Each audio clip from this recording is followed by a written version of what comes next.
투자하는 친구들끼리 모이면 맨날 하는 이야기 있지? 야, 요즘 같은 때 레버리지 2배부터 시작해야지. 하는 친구랑 에이, 그럴 바엔 잃지 않는 따박따박 배당주가 최고야 하는 친구. 딱 두 부류로 나뉘지 않냐?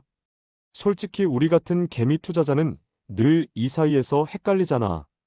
빨리 부자 되고 싶어서 공격적으로 가야 하나?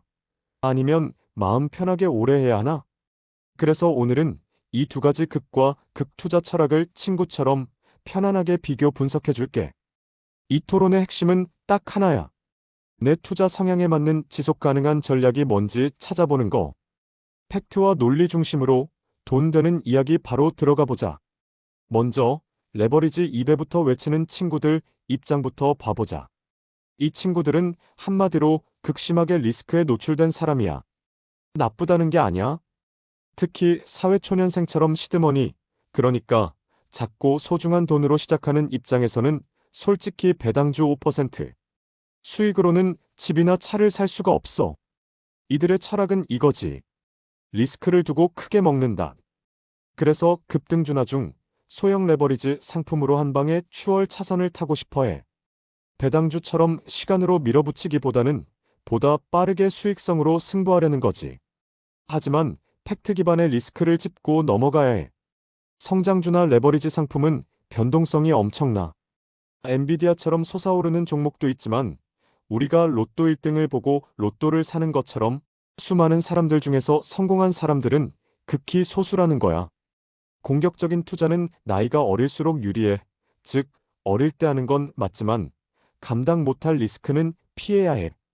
팩트로 레버리지 2배 상품은 하락장에서는 그 손실폭도 2배가 될 수 있다는 점 절대 잊지 마. 반대로 배당주가 답이다 하는 친구들의 철학은 잃지 않는 투자야. 이들은 주식을 살 때 회사가 배당을 꾸준히 주는지, 즉 현금 흐름을 체크하는 걸 중요하게 봐. 배당 투자의 가장 큰 장점은 마음의 평안이야. 계좌 수익률이 0.05% 플러스여도 마음이 편안하면 투자를 오래 지속할 수 있거든. 마음이 불편하면 어떻게 되는지 알아? 손이 나가. 조금만 떨어져도 팔고 싶어지는 거야. 배당주는 정기예금처럼 돈이 묶여있는 효과가 있어서 오히려 변동성에 손이 안 나가게 막아주는 장점도 있어. 근데 왜 개인 투자자들이 배당주를 잘 못할까? 1. 기간의 필요성. 배당은 석 달, 6개월, 1년 기다려야 나오잖아. 공격적인 친구들은 다음날 바로 팔고 싶지. 2. 배당금의 크기. 쏠쏠한 6, 8% 수익이 나도 실제로 통장에 10,000원, 20,000원씩 들어오면 이걸 누구 코에 붙여? 싶어서 초라하게 느낀다는 거야. 옆에서 성장주가 200, 300% 오르는 걸 보면 더 그렇지. 결국 배당 투자는 성공의 크기보다는 복리와 지속 가능성에 초점을 맞추는 거야. 자, 이제 두 철학의 핵심 논쟁을 정리해 볼게.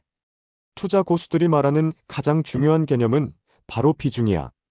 500만 원으로 공격적인 투자를 해서 30%가 올라 150만 원을 벌었다고 해보자. 와, 대박이지. 하지만 팩트 체크해보자. 내 전체 자산이 1억이라고 가정하면 150만 원 수익은 전체 자산 대비 1.5% 수익에 불과해. 반대로 1억 중 7천만 원을 안정적인 배당주에 투자해서 6%를 벌면 420만 원이 수익이야. 핵심은 이거야. 1. 얼마나 벌었냐가 아니라 내 전체 자산이 얼마나 불안할 수 있냐를 먼저 봐야 해. 2. 가장 큰 승부수는 내 전체 자산 중 얼마나 위험 자산에 실을 수 있는가. 즉, 자산 배분을 먼저 결정하는 거야. 대부분의 포지션을 공격적으로 가져가면 리스크를 감당 못해.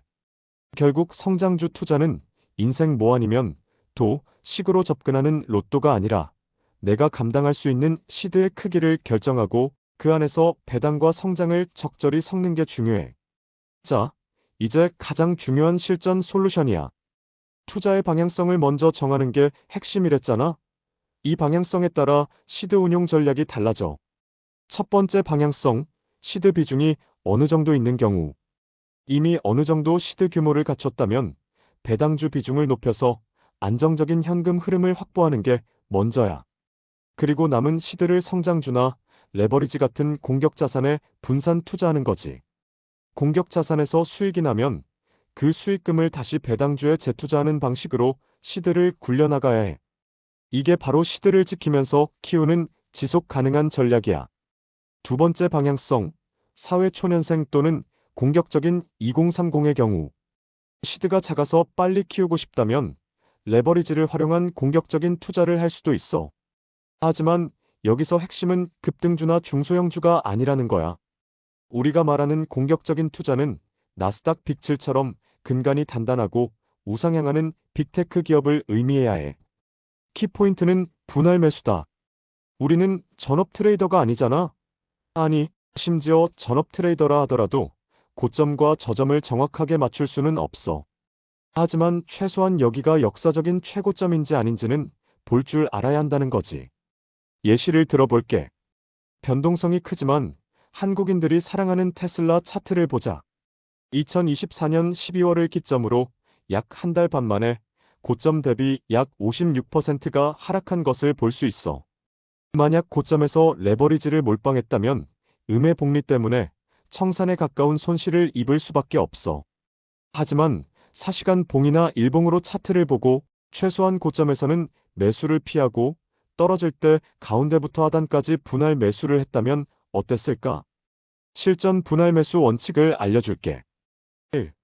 고점 회피, 최소한 역사적 고점에 위치해 있다면 매수 대신 매도를 고려해 익절하는 것이 하루라도 빨리 더 큰 시드로 가는 발판이 돼. 2. 비중 조절, 100만 원으로 매수한다면 저점과 고점을 나눠서 70% 아래에 왔을 때 20만 원씩 5번 균등하게 매수 예약을 걸거나 아래로 갈수록 비중이 높아지도록 10, 20, 30, 40만 원으로 예약 매수를 걸어봐. 이렇게 평단가를 하단으로 끌어내리면 레버리지로 진입했더라도 최종적으로는 수익을 극대화할 수 있어. 물론 빅테크 기업들이 앞으로도 우상향할 것이라는 전제가 있지만 이 원칙을 따른다면 보다 빨리 부의 추월 차선에 올라탈 수 있을 거야. 오늘 이야기 최종 정리해 볼게. 이 토론의 승자는 안전한 배당주나 레버리지 2배 자체가 아니었어.